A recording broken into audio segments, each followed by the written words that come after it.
Assalamualaikum warahmatullahi wabarakatuh. Perkenalkan, kami dari kelompok 1, mata kuliah Matematika Diskrit. Tujuan kami dalam membuat video ini adalah untuk memenuhi tugas mata kuliah Matematika Diskrit yang diampu oleh Ibu Mei Rina Hadi, MPD. Pada video kali ini, kami akan membahas materi mengenai logika dasar dan metode pembuktian sederhana matematika.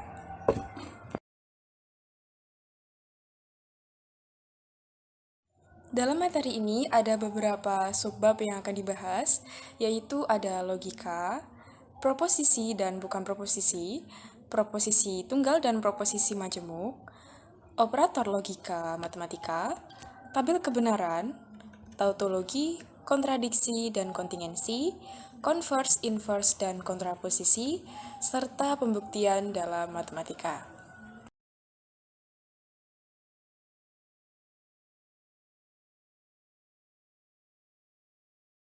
Sebelum beranjak ke pembahasan materi, saya akan memperkenalkan nama dari anggota kelompok 1. Yang pertama ada Kinanti Alvina Damayanti, yang kedua ada Adila Khairunisa, dan yang terakhir ada Khairunisa.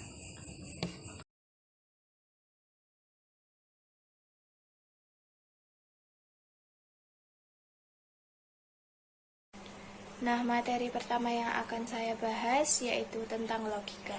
Pertama-tama kita harus mengetahui apa itu logika. Logika merupakan dasar dari semua penalaran matematis.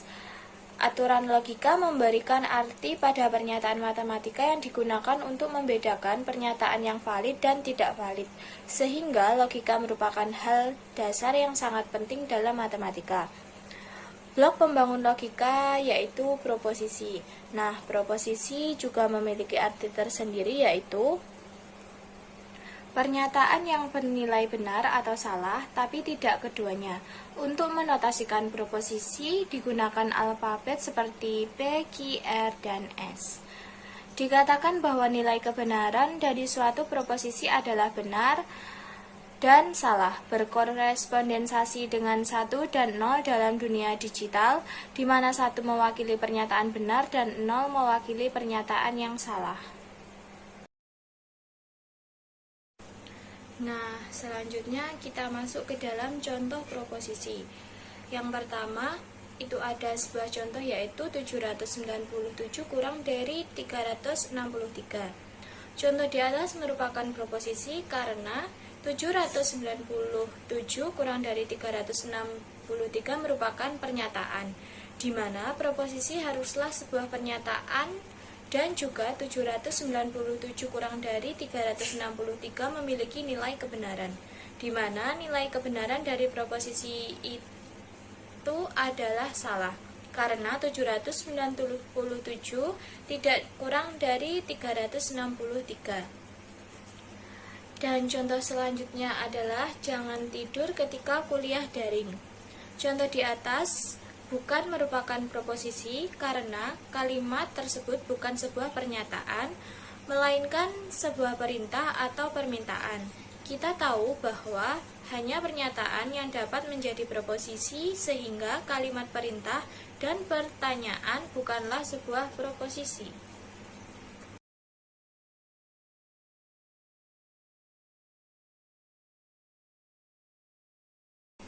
Dan selanjutnya kita masuk ke dalam materi proposisi tunggal dan proposisi majemuk. Yang pertama, proposisi tunggal merupakan proposisi yang mengandung satu pernyataan saja. Contohnya seperti kakak belajar, ibu memasak, 2 bilangan prima, adik bermain. Kemudian proposisi majemuk. Proposisi majemuk itu sendiri merupakan proposisi yang mengandung lebih dari satu pernyataan. Proposisi majemuk merupakan gabungan dari beberapa proposisi tunggal. Contohnya kakak bermain dan adik belajar. Tahun 2008 adalah tahun kabisat dan memiliki 29 hari pada bulan Februari, dan seterusnya.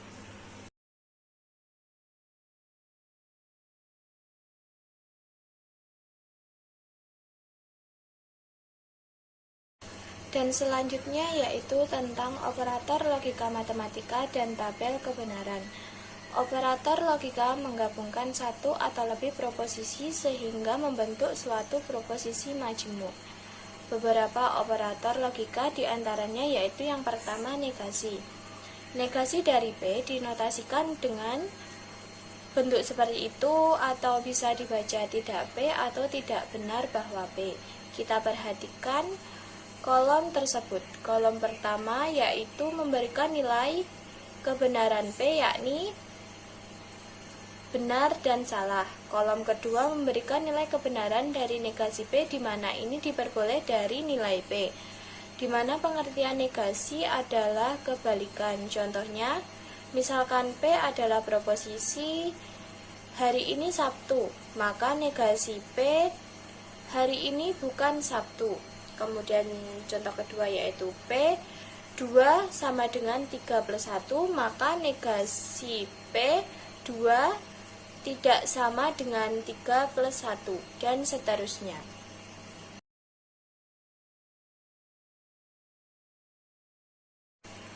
Dan yang kedua yaitu konjungsi. Konjungsi dari P dan Q dinotasikan dengan bentuk seperti itu, bisa dibaca P dan Q. Berikut adalah tabel kebenaran konjungsi. P bernilai benar, Q bernilai benar, P dan Q bernilai benar. P benar, Q salah, P dan Q bernilai salah, dan seterusnya. Contoh konjungsi, misalkan P adalah proposisi, Aldi memakai kemeja. Q adalah proposisi, Aldi memakai kaos. Maka P dan Q adalah proposisi yang berbunyi Aldi memakai kemeja dan kaos. Jadi bisa disebut adalah sebuah gabungan. Dan yang ketiga yaitu disjungsi. Disjungsi dari P dan Q dinotasikan dengan tanda tersebut, bisa dibaca P atau Q. Berikut adalah tabel kebenaran tentang disjungsi. P bernilai benar, Q bernilai benar, P atau Q bernilai benar. P bernilai benar, Q bernilai salah, P atau Q bernilai benar, dan seterusnya.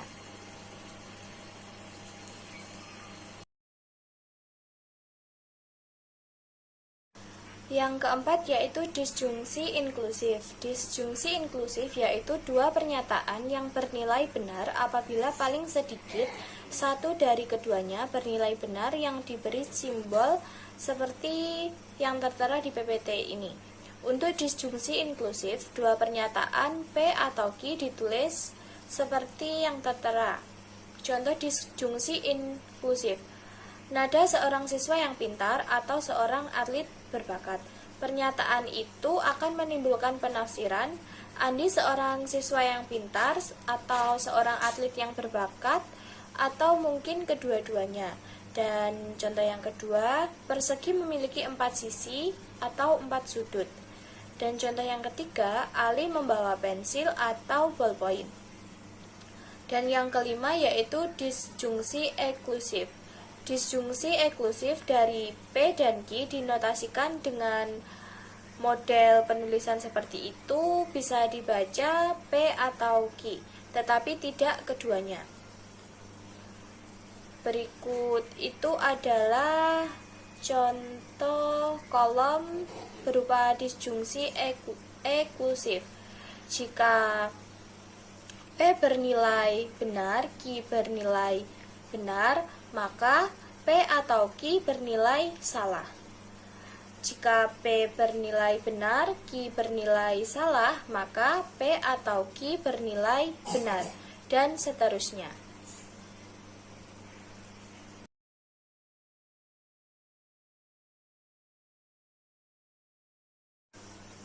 Selanjutnya adalah implikasi.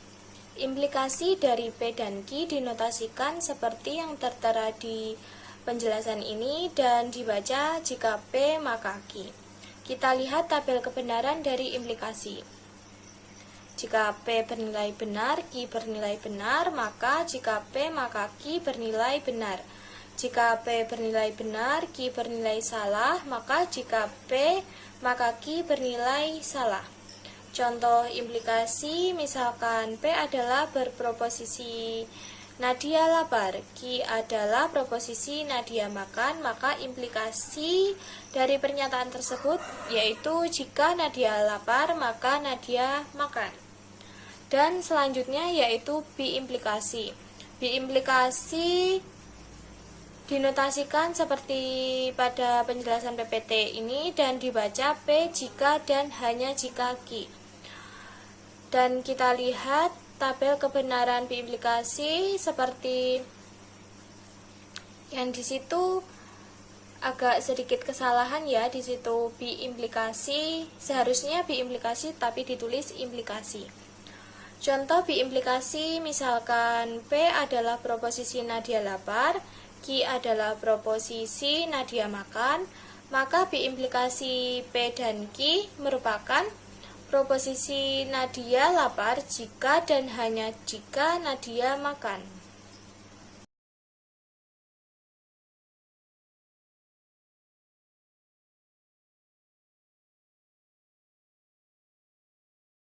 Berikutnya yaitu tautologi, kontradiksi, dan kontingensi.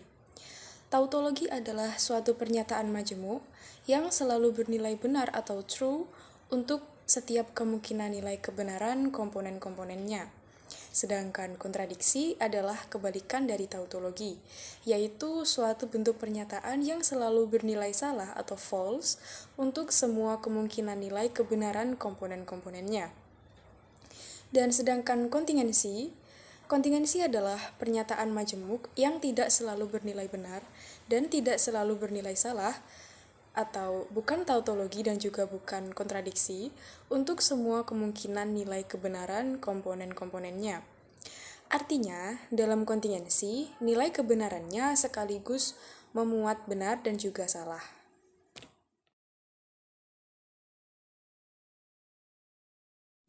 Terdapat dua cara dalam menyelesaikan tautologi, kontradiksi, dan kontingensi. Cara yang pertama yaitu dengan menggunakan tabel kebenaran, dan cara yang kedua yaitu melakukan penurunan atau penjabaran dengan menerapkan salah satu dari 12 hukum-hukum ekuivalensi logika. Berikut adalah 12 hukum-hukum ekuivalensi logika.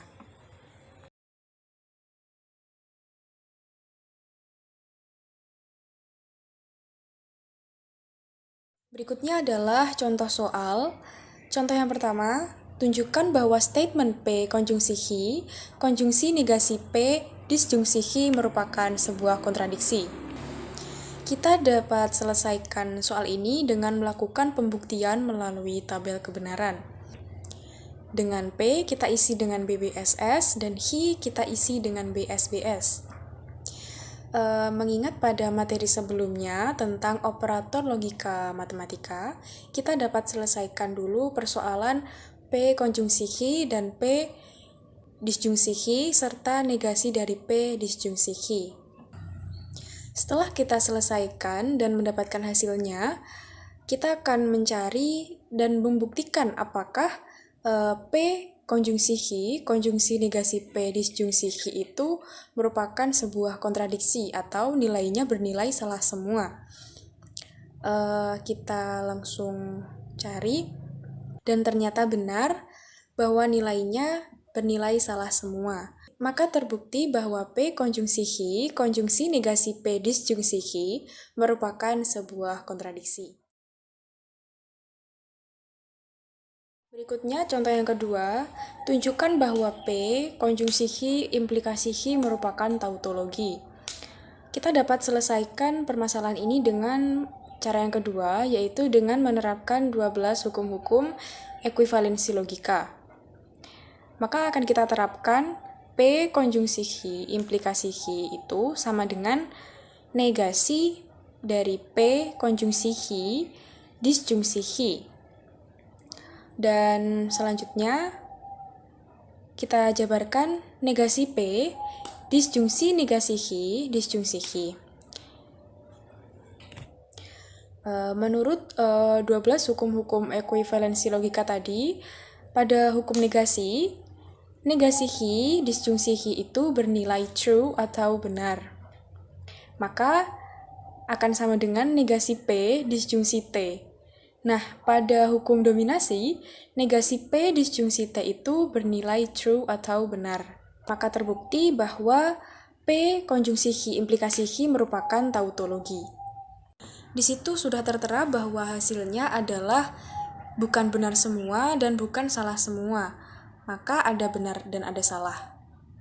Maka nilai kebenaran dari pernyataan tersebut adalah kontingensi karena ada nilai yang benar dan juga ada nilai yang salah.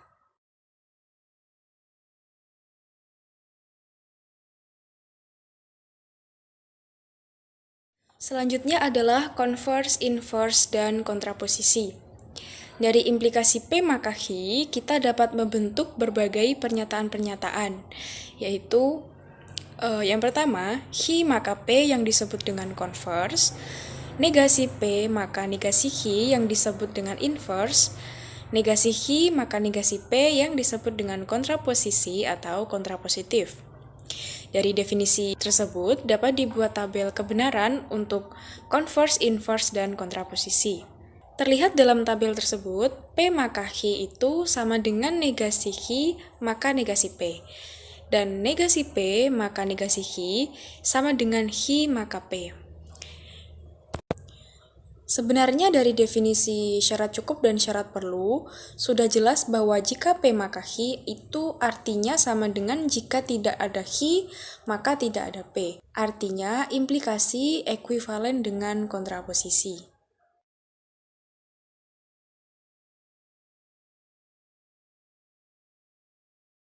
Contoh, jika 12 adalah bilangan prima, maka 9 adalah bilangan sempurna.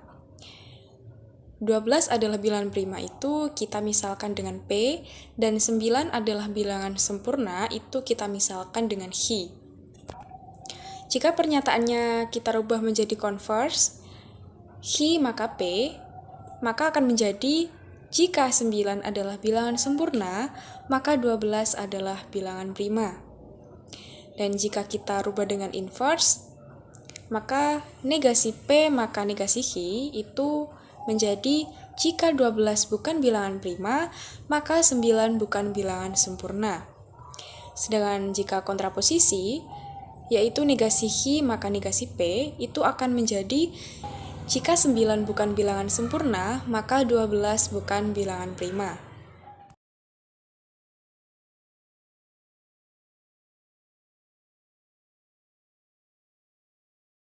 Berikutnya adalah pembuktian dalam matematika. Dalam metode pembuktian kebenaran matematika, terdapat pembuktian secara langsung dan juga pembuktian secara tidak langsung.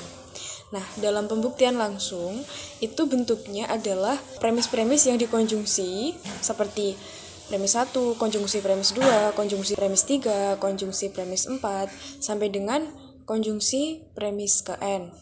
Itu diimplikasikan dengan konklusi, atau bacanya premis-premis tersebut maka konklusi. Sedangkan untuk pembuktian secara tidak langsung itu menggunakan dua cara. Cara pertama yaitu menggunakan kontraposisi, dan cara yang kedua yaitu menggunakan kontradiksi. Untuk yang pembuktian menggunakan kontraposisi itu bentuknya adalah negasi konklusi maka negasi premis-premis yang dikonjungsikan. Sedangkan pembuktian menggunakan kontradiksi itu bentuknya adalah premis 1, konjungsi premis 2, konjungsi premis 3, konjungsi premis 4, sampai dengan konjungsi premis ke N, lalu dikonjungsikan dengan negasi konklusi, maka 0. Seperti itu. Lalu teknik pembuktian menggunakan tabel kebenaran. Nah, tabel kebenaran adalah suatu tabel yang menunjukkan secara sistematis satu persatu demi nilai kebenaran sebagai hasil kombinasi dari proposisi-proposisi yang sederhana. Nah, ini terdapat contoh. Tunjukkan tabel kebenaran dari argumen negasi H, maka negasi P, maka H, dan negasi P. Dengan metode tidak langsung kontraposisi, maka dapat kita selesaikan menggunakan tabel kebenaran.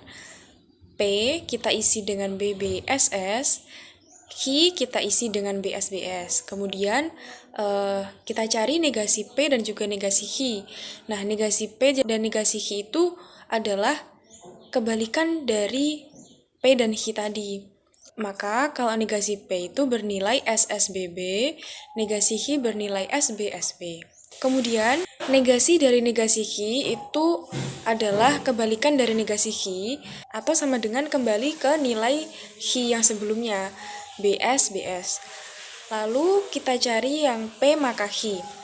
P maka Q itu jika B maka bernilai B maka S bernilai S maka B bernilai B, S maka S bernilai B. Lalu P maka Q konjungsi negasi P, maka B konjungsi S bernilai S konjungsi S bernilai S, B konjungsi B bernilai B, dan B konjungsi B bernilai B. Lalu kita negasikan P maka Q konjungsi negasi P tadi. Nah, maka kalau dinegasikan kan kebalikannya.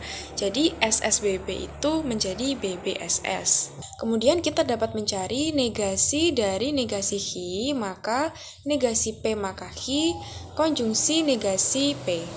B maka B adalah B, S maka B adalah B maka S adalah S, dan S maka S adalah B. Karena hasil akhirnya bukan tautologi, maka dapat disimpulkan bahwa argumen tersebut tidak valid. Kemudian teknik pembuktian menggunakan normalisasi. Nah, normalisasi itu adalah cara pembuktian dengan menyambungkan premis-premis dengan operator logika matematika yang hanya menggunakan kombinasi operator logika negasi, konjungsi, dan juga disjungsi. Contohnya, tunjukkan P maka Q konjungsi negasi P maka negasi Q dengan metode langsung. Kita dapat selesaikan dengan kesimpulan yang tidak ikut dinormalkan. Jadi, yang negasi Q itu tidak ikut dinormalkan. Jadi, yang dinormalkan hanya P maka Q konjungsi negasi P. Maka, P maka Q konjungsi negasi P itu sama dengan negasi P disjungsi Q konjungsi negasi P. Itu kalau menurut hukum implikasi. Kemudian kita menggunakan sifat distributif menjadi negasi P konjungsi negasi P disjungsi Q konjungsi negasi P. Kemudian kita bisa gunakan hukum idempoten untuk mengubah negasi P konjungsi negasi P. Negasi P konjungsi negasi P itu kalau menurut hukum idempoten itu bernilai negasi P. Maka hasil akhirnya adalah negasi P disjungsi Q konjungsi negasi P. Baris terakhir tidak dapat dinormalkan menjadi normal lain yang lebih sederhana, karena tidak dapat lagi disederhanakan menjadi kesimpulan atau negasi hit tadi. Maka dapat disimpulkan bahwa argumen tersebut tidak valid.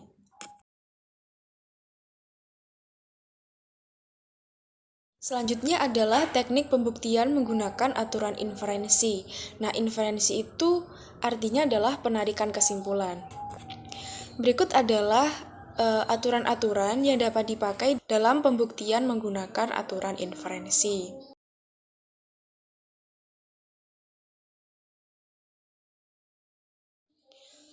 Kita langsung pada contoh. Buktikan P maka Q, konjungsi Q maka R, konjungsi negasi R, konjungsi negasi dari negasi P, maka 0. Dengan metode langsung kontradiksi. Dengan menggunakan aturan-aturan inferensi tadi, kita dapat jabarkan seperti ini. P maka Q itu premis yang pertama, Q maka R itu premis yang kedua, negasi R itu premis yang ketiga, dan negasi dari negasi P itu premis yang keempat. Kita dapat sederhanakan langkah yang keempat, yaitu negasi dari negasi P itu sama dengan P kalau menurut hukum negasi ganda atau hukum involusi. Lalu langkah yang keenam itu kenapa menjadi P maka R? Karena langkah yang pertama dan kedua itu bisa kita gunakan hukum silogisme hipotetikal, yaitu P maka Hi. Jika dikonjungsikan dengan Hi maka R, maka hasilnya adalah P maka R. Lalu untuk langkah yang ketujuh itu kenapa langkah ketiga dan keenam itu menjadi negasi P? Karena kita menurut pada hukum modus tollens, yaitu P maka Hi jika dikonjungsikan dengan negasi Hi maka hasilnya adalah negasi P. Seperti itu. Lalu yang kedelapan itu bernilai 0 karena menurut hukum kontradiksi. Nah, karena semua premisnya telah digunakan dan hasil akhir inferensi menunjukkan konklusi yang diminta, maka dapat disimpulkan bahwa argumen tersebut valid.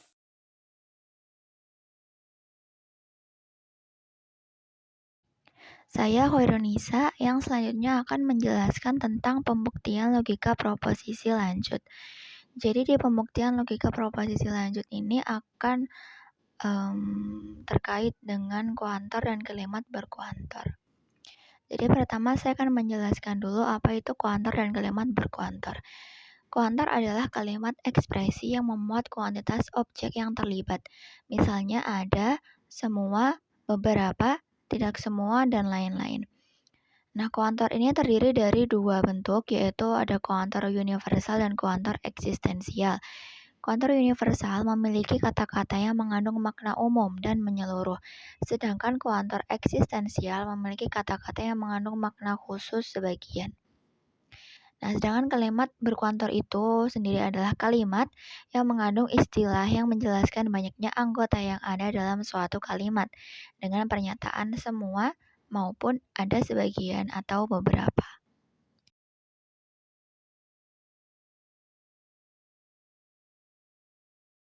Jadi yang pertama ada kuantor universal atau universal quantifier. Jadi kuantor universal ini adalah kuantor yang menggunakan kata semua, atau kata apa saja yang artinya sama dengan semua, misalnya setiap. Jadi kuantor universal ini menggunakan simbol seperti ini, seperti huruf A kapital yang terbalik. Menunjukkan bahwa sesuatu bernilai benar untuk semua individualnya. Jadi contohnya ada semua gajah memiliki gading. Notasinya dapat ditulis jika GX maka DX. Nah, notasi tersebut dibaca jika X adalah gajah, maka X memiliki gading.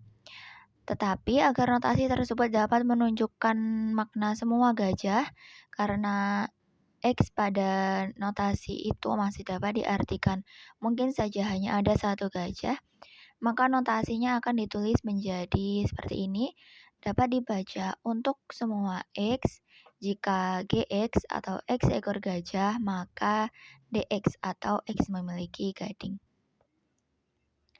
Lalu yang kedua ada kuantor eksistensial atau eksistensial quantifier. Kuantor ini menggunakan kata ada atau kata apa saja yang artinya sama dengan tidak semua atau beberapa. Menggunakan simbol seperti ini, seperti huruf E kapital yang terbalik, menunjukkan bahwa sesuatu kadang-kadang bernilai benar untuk individualnya. Contohnya ada bilangan prima yang genap. Notasinya dapat ditulis menjadi seperti ini. Jadi P itu bilangan prima, E itu bilangan genap. Dapat dibaca ada X, yang X adalah bilangan prima atau PX, dan EX atau X adalah genap.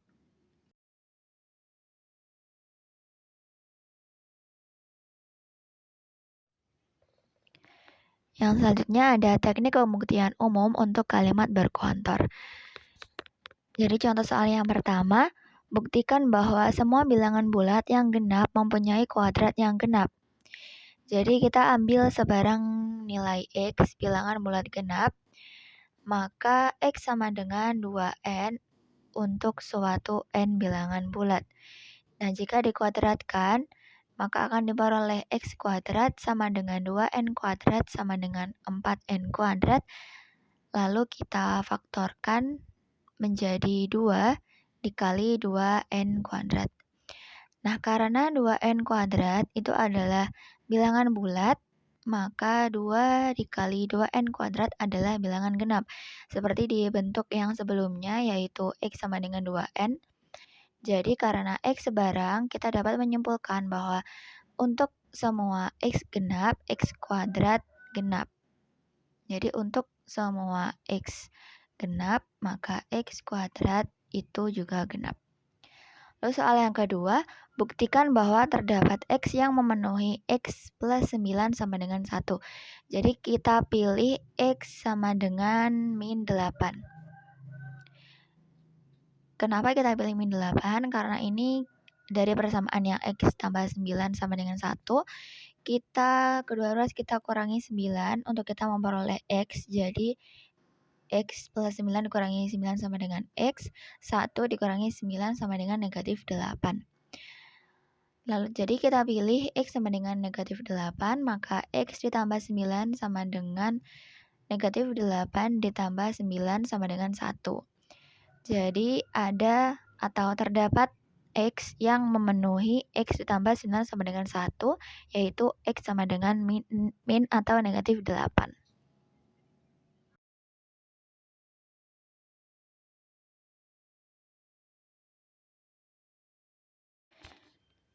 Yang selanjutnya ada teknik pembuktian menggunakan aturan inferensi. Nah, ada 4 aturan inferensi untuk pernyataan berkuantor. Yang pertama, universal instantiation atau pengkhususan universal. Apabila ada premis untuk semua X PX, maka akan berlaku PA untuk sebarang A. Yang kedua, universal generalization atau perumuman universal. Bila ada premis PA untuk sebarang A, maka akan berlaku untuk semua X PX. Yang ketiga, existential instantiation atau pengkhususan eksistensial, yaitu apabila ada premis ada X, PX, maka berlaku PA untuk suatu A.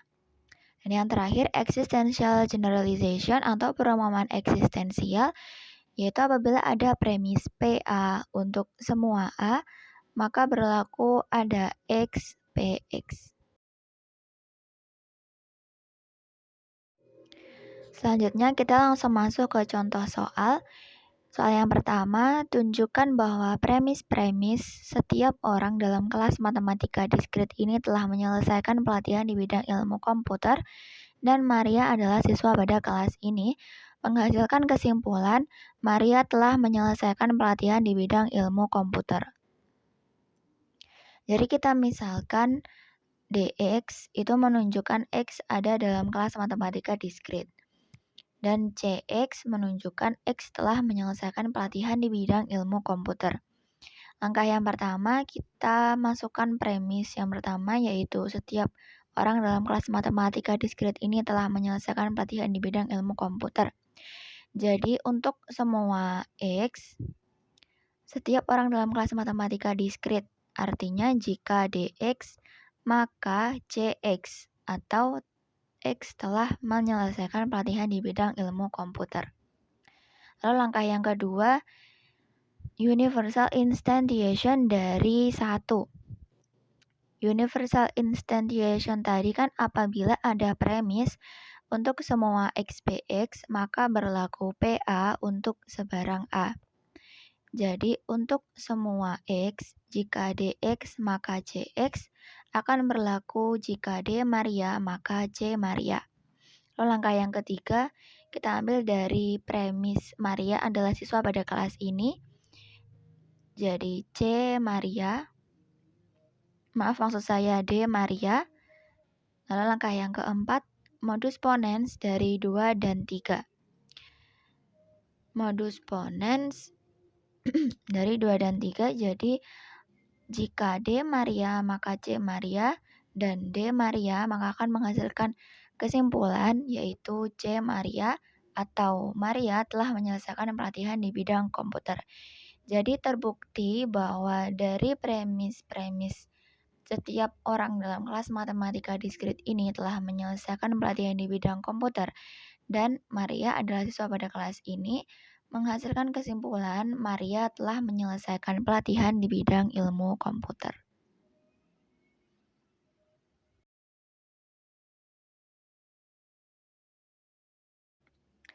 Lalu soal yang selanjutnya adalah buktikan kevalidan argumen berikut.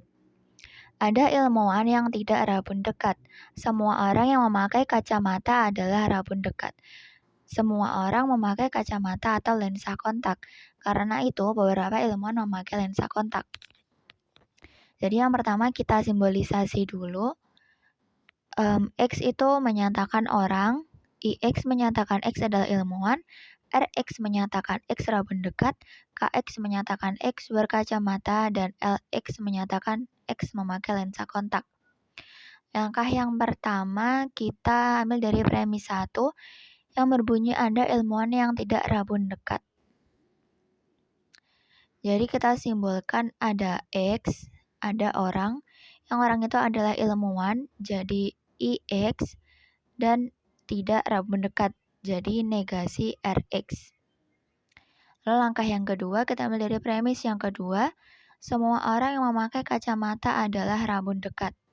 Jadi semua X atau semua orang, jika orang tersebut berkacamata atau KX, maka orang tersebut rabun dekat atau RX. Jadi untuk semua X, jika KX, maka RX. Lalu langkah yang ketiga kita ambil dari premis yang ketiga, semua orang memakai kacamata atau lensa kontak.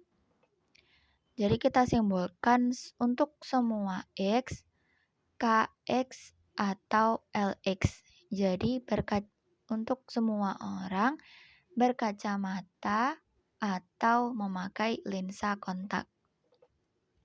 Langkah yang keempat, kita ambil dari langkah 1 menggunakan existential instantiation. Jadi di existential instantiation tadi,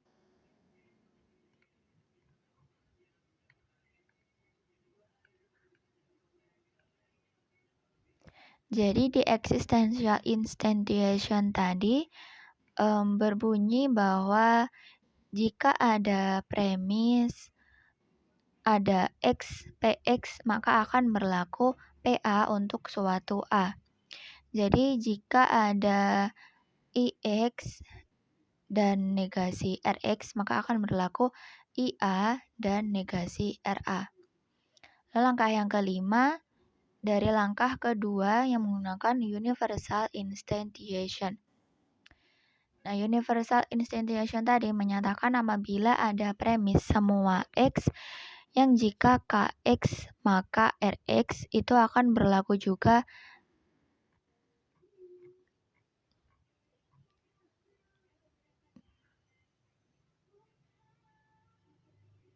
Lalu langkah yang kelima, kita menggunakan dari langkah yang kedua dengan universal instantiation. Nah, universal instantiation tadi mengatakan apabila ada premis untuk semua X, PX, maka akan berlaku PA untuk sebarang A. Jadi apabila langkah yang keduanya tadi kan berbunyi untuk semua X, jika KX maka RX. Berarti jika KA maka RA. Langkah yang keenam, dari langkah yang ketiga menggunakan universal instantiation, sama seperti langkah 5 tadi, menjadi KA atau LA. Lalu langkah yang ketujuh kita memakai langkah yang keempat dengan menggunakan simplifikasi. Nah, di simplifikasi itu dituliskan bahwa jika ada premis P dan X, maksud saya jika ada premis P dan Q, maka akan memiliki konklusi P. Jadi apabila ada IA dan negasi RA, maka akan memiliki konklusi negasi RA. Lalu langkah yang ke-8, dari langkah ke-5, yaitu jika KA maka RA, dan langkah ke-7, negasi RA, kita menggunakan modus Tholen.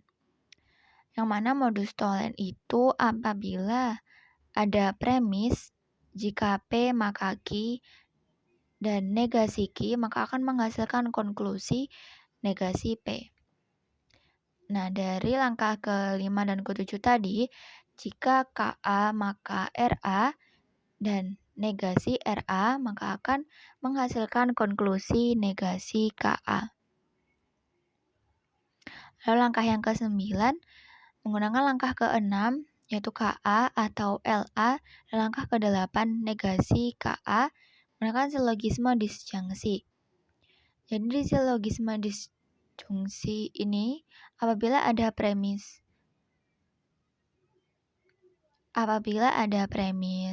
KA atau LA dan negasi KA maka akan menghasilkan konklusi LA. Langkah yang ke-10 dari langkah ke-4 simplifikasi. Jadi apabila ada premisnya ini IA dan negasi RA maka akan menghasilkan konklusi IA. Langkah yang ke-11 dari langkah ke-10 dan ke-9 itu langkah yang ke-10 IA, langkah yang ke-9 LA kita konjungsi menjadi IA dan LA. Lalu langkah yang terakhir menggunakan existential generalization dari langkah 11. Jadi existential generalization yang berbunyi apabila ada premis PA untuk suatu A maka akan berlaku ada ada X, PX. Jadi dari langkah 11 ini tadi apabila ada IA, jadi apabila ada ilmuwan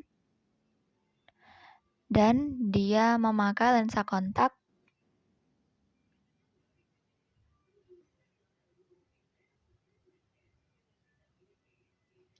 jadi dari langkah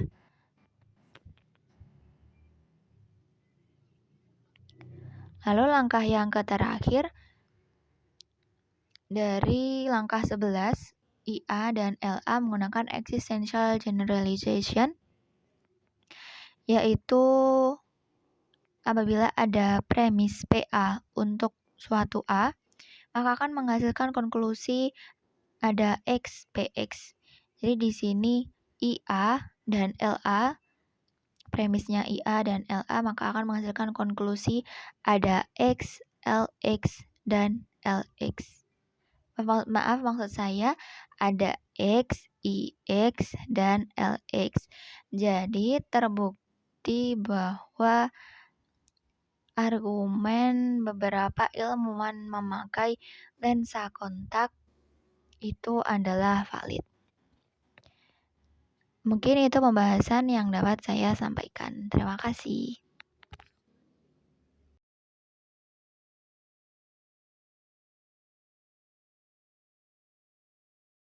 Sekian pemaparan materi dari kelompok kami. Apabila ada kurang dan lebihnya, kami mohon maaf. Terima kasih. Wassalamualaikum warahmatullahi wabarakatuh.